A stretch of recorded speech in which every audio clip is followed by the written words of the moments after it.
lovely people, it's Caitlin, and today I am doing my April wrap-up. I read a total of 5 books, 2 of them were on audiobook, and 1 of them was for school. So without any further ado, let's just get started. So the first book I read this month was A List of Cages by Robin Rowe. This book follows our 2 main characters, Adam and Julian. Adam is a senior, and one of his school electives is for the school psychiatrist, and he thinks that life is going to be super easy. He's just going to be able to text his friends all period. However, he ends up getting assigned to bring a freshman into her office twice a week.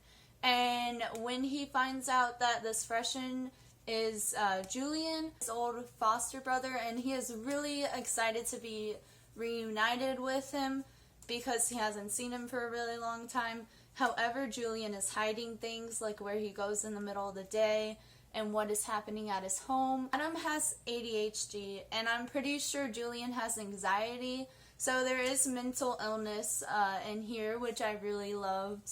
Robin Rowe's writing was really simplistic and beautiful, and I thought that you couldn't really tell that she was a debut author because her writing was so on point. And I just really enjoyed loving it, loving it. Yes, I enjoyed loving it, but I also really enjoyed reading it.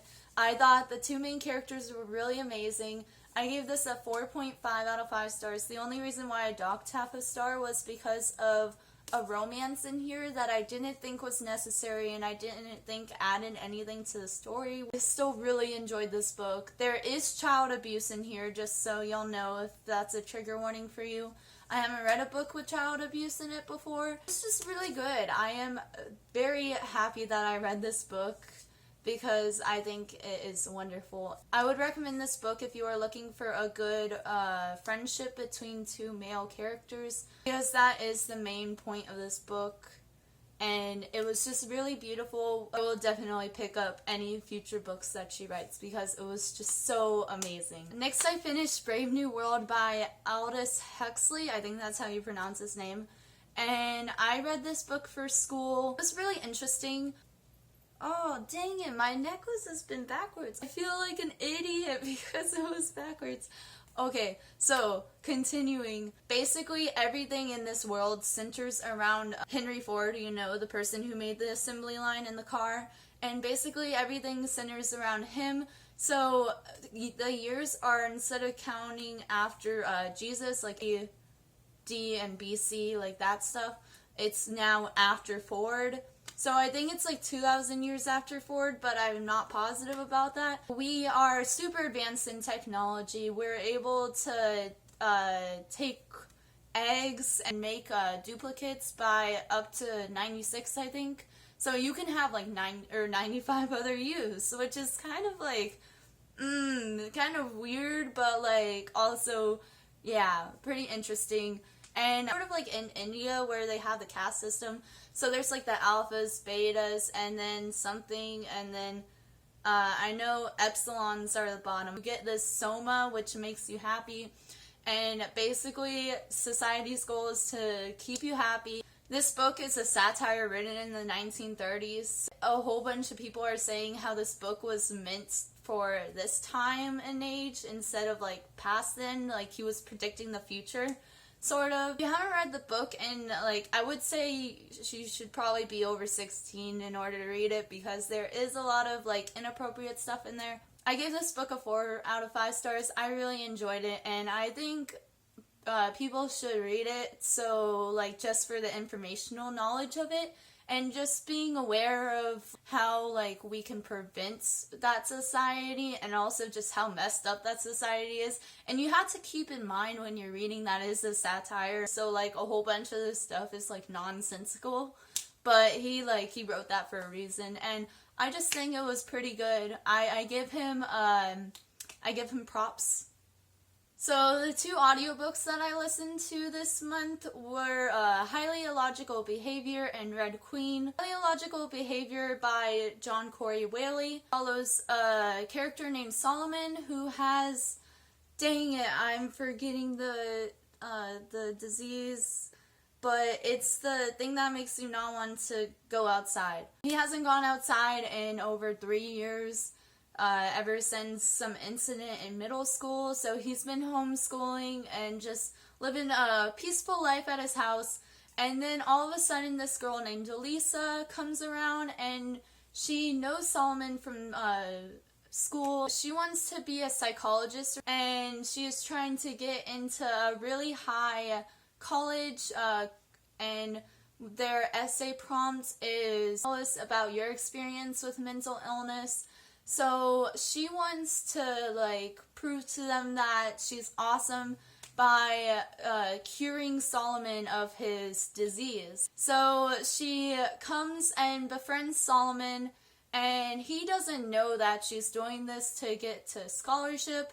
And after a while, she realizes that he's actually like a real person and not just someone who needs treatment. And it just shows their friendship, and you get to see Lisa's boyfriend come in also.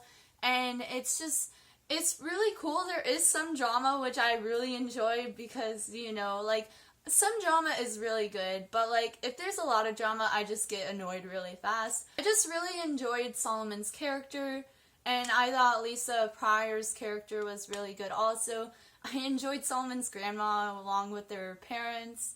I thought it was really well developed for such a short book.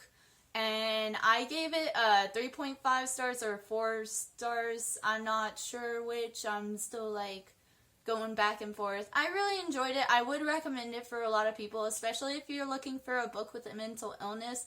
It isn't your typical mental illness book, but it is still really good. And there was one thing that I was like kind of disappointed on, but I think it was really clever for the author to make it the way that he made it. So I'm not like mad at him, but I do sort of wish that it ended a little bit differently. The next book that I listened to on audiobook was Red Queen by Victoria Aveyard. So this book has been getting a lot of love, a lot of hate. I thought the narrator was pretty good. Like, I didn't love her, but I thought she was pretty okay.